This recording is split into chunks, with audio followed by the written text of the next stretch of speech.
Ladies and gentleman, ಒಂದು ಕಡೆ ಕಾಂಗ್ರೆಸ್ನಲ್ಲಿ ಕುರ್ಚಿ ಕದನ, ಮತ್ತೊಂದು ಕಡೆ ಉಪಚುನಾವಣೆಯ ಕದನ ಕೂಡ ರಂಗೇರಿದೆ. ಅಂದ್ರೆ ದಾವಣಗೆರೆಯಲ್ಲಿ ತೆರವಾಗಿರುವಂತಹ ಈ ಶಾಮನೂರು ಶಿವಶಂಕರಪ್ಪನವರ ನಿಧನದ ಹಿನ್ನೆಲೆ ತೆರವಾಗಿರುವಂತಹ ಕ್ಷೇತ್ರಕ್ಕಾಗಿ ಈಗಾಗಲೇ ಕೂಡ ಜಂಗೀ ಕುಸ್ತಿ ಆರಂಭ ಆಗಿದೆ.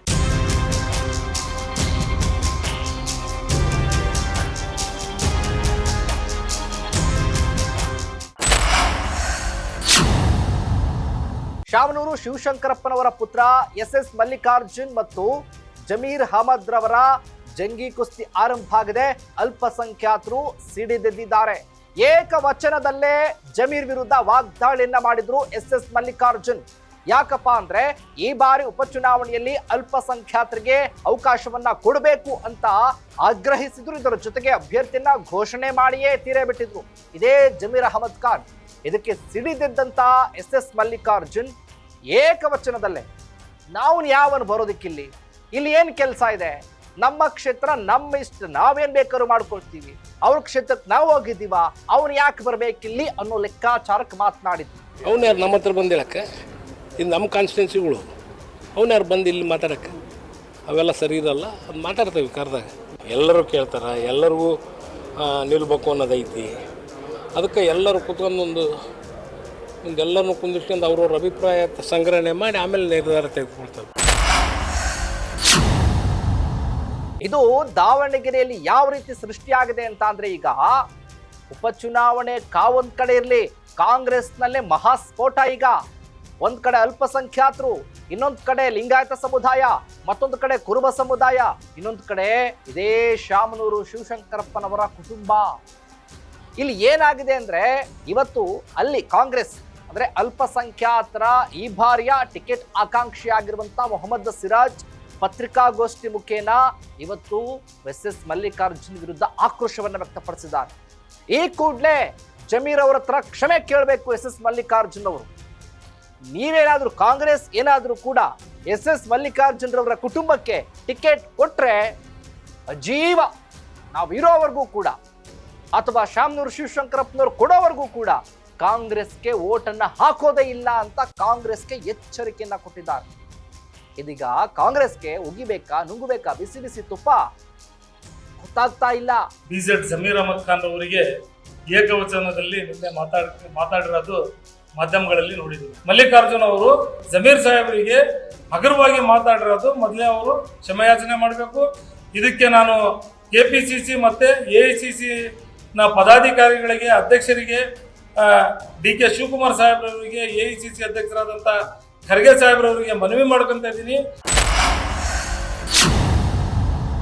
ಒಂದ್ ಕಡೆ ಅವ್ರು ಏಕವಚನದ ವಾಗ್ದಾಳಿ ಮಾಡಿದ್ರು. ಜಮೀರ್ ಅಹಮದ್ ಹೋಗಿ ಮೀಟಿಂಗ್ ಮಾಡಿ ಅಲ್ಪಸಂಖ್ಯಾತರ ಮುಖಂಡರ ಜೊತೆ ಸಭೆ ಮಾಡಿ ಮಾತನಾಡಿ ಒಂದು ಕೋಲಾಹಲ ಸೃಷ್ಟಿ ಮಾಡಿದ್ರು. ಈಗ ಪ್ರೆಸ್ ಮೀಟ್ ಮಾಡಿ ಆ ಟಿಕೆಟ್ನ ಆಕಾಂಕ್ಷಿ, ಉಪಚುನಾವಣೆ ಇರೋದ್ರಿಂದ ಕಾಂಗ್ರೆಸ್ನ ಟಿಕೆಟ್ ಆಕಾಂಕ್ಷಿ ಮೊಹಮ್ಮದ್ ಸಿರಾಜ್ ಪತ್ರಿಕಾಗೋಷ್ಠಿ ಮುಖೇನ ಆರ್ಭಟಿಸಿದ್ದಾರೆ. ಕ್ಷಮೆ ಕೇಳಬೇಕಂದಿದ್ದಾರೆ. ಕಾಂಗ್ರೆಸ್ಗೆ ಷರತ್ತುಬದ್ಧವಾಗಿ ವಾರ್ನಿಂಗ್ ಕೊಟ್ಟಿದ್ದಾರೆ. 70 ರಿಂದ 80 ಸಾವಿರ ಮತಗಳು ಅಲ್ಪಸಂಖ್ಯಾತರು ಇರೋದು ಆ ಕ್ಷೇತ್ರದಲ್ಲಿ. ಕುರುಬ ಸಮುದಾಯ, ಲಿಂಗಾಯತ ಸಮುದಾಯ ಇದೆ.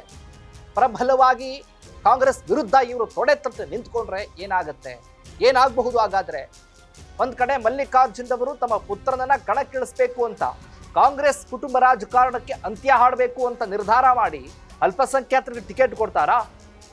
ಅಥವಾ ಜಮೀರ್ ಹೇಳಿದ ಹಾಗೇನೆ ಕಾಂಗ್ರೆಸ್ ನಡ್ಕೊಳ್ತಾರಾ? ಅಥವಾ ಅಲ್ಲಿ ಲಿಂಗಾಯತ ಸಮುದಾಯ, ಕುರುಬ ಸಮುದಾಯ ಇದೆ, ಯಾರಿಗೆ ಬೇಕಾದ್ರೂ ಟಿಕೆಟ್ ಕೊಡಿ, ಆದ್ರೆ ಎಸ್ ಮಲ್ಲಿಕಾರ್ಜುನ್ ಅವರ ಕುಟುಂಬಕ್ಕೆ ಟಿಕೆಟ್ ಕೊಡಬಾರ್ದು ಅನ್ನುವಂತ ಆಗ್ರಹ ಅಲ್ಪಸಂಖ್ಯಾತರದ್ದು. ಇದೇ ಆಕಾಂಕ್ಷಿ ಮೊಹಮ್ಮದ್ ಸಿರಾಜ್ ಅವರು.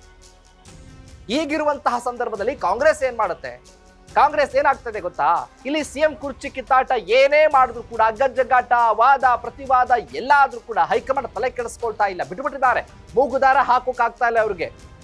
ಇತ್ತ ದಾವಣಗೆರೆಯಲ್ಲಿ ಇಷ್ಟೆಲ್ಲಾ ಡ್ರಾಮಾ ರಾಜಕಾರಣ ನಡೀತಾ ಇದ್ರು ಕೂಡ ನಮ್ಮ ರಾಜ್ಯದವ್ರು ಏನು ತಲೆ ಕೆಡಿಸ್ಕೊಳ್ತಾ ಇಲ್ಲ. ಯಾಕಪ್ಪ ಅಂತಂದ್ರೆ ಅವ್ರಿಗೆ ಕುರ್ಚಿ ಟೆನ್ಷನ್ ಜೋರಾಗ್ಬಿಟ್ಟಿದೆ. ನೀವ್ ಏನಾದ್ರೂ ಮಾಡ್ಕೊಳ್ಳಿ, ಯುದ್ಧನಾದ್ರೂ ಮಾಡಿ, ಕಲ್ಲಾದ್ರೂ ಹೊಡ್ಕೊಳ್ಳಿ ಅನ್ನೋ ಲೆಕ್ಕಾಚಾರಕ್ಕೆ ಹೋಗ್ಬಿಟ್ಟಿದ್ದಾರೆ.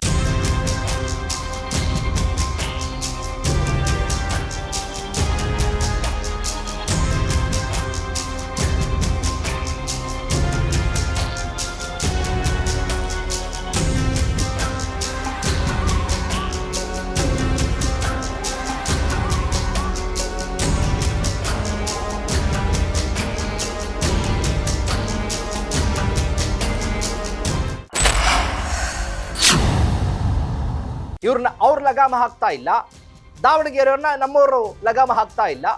ತಮಗಿಷ್ಟ ಬಂದ ಹಾಗೆ ಎಲ್ಲವೂ ನಡ್ಕೊಂಡು ಹೋಗ್ತಾ ಇದೆ ಕಾಂಗ್ರೆಸ್ನಲ್ಲಿ. ಏನಾಗುತ್ತೆ, ಕಾಂಗ್ರೆಸ್ ಉಪಚುನಾವಣೆಯ ಲಾಭವನ್ನ ಪಡ್ಕೊಳ್ತಾರ ಬಿಜೆಪಿ? ಇದೇ ಸಂದರ್ಭವನ್ನ ಸರಿಯಾಗಿ ಎನ್ಕ್ಯಾಶ್ ಮಾಡ್ಕೊಳ್ತಾರ? ಅಥವಾ ಎಸ್ ಮಲ್ಲಿಕಾರ್ಜುನ್ ಅವರು ಕಾಂಗ್ರೆಸ್ ಅಲ್ಲಿ ಟಿಕೆಟ್ ಕೊಟ್ಟಿಲ್ಲ ಅಂತಂದ್ರೆ ಕಾಂಗ್ರೆಸ್ ಅನ್ನ ತೊರೆಯುವಂತಹ ನಿರ್ಧಾರವನ್ನ ಮಾಡ್ತಾರ? ಏನು ಅವರ ನಿರ್ಧಾರ, ಏನಾಗಬಹುದು? ಹಾಗಾದ್ರೆ ಒಟ್ನಲ್ಲಿ ಕೊಟ್ಟರು ಸಂಕಷ್ಟ, ಕೊಡ್ಲಿಲ್ಲ ಅಂದ್ರೂ ಸಂಕಷ್ಟ, ಕಾಂಗ್ರೆಸ್ಗೆ ತಪ್ಪಿದ್ದಲ್ಲ ಅನ್ನೋದು ಮಾತ್ರ ಸತ್ಯ. ಕಾದ್ ನೋಡೋಣ ಏನಾಗುತ್ತೆ ಅಂತ. ಇದಾಗಿತ್ತು ಫೋಕಸ್ನ exclusive story, Mallikarjun versus Zameer. ವೀಕ್ಷಕರೇ, ನೆಲ ಜಲ ಭಾಷೆಗಾಗಿ ನೋಡ್ತಾ ಇರಿ ಫೋಕಸ್.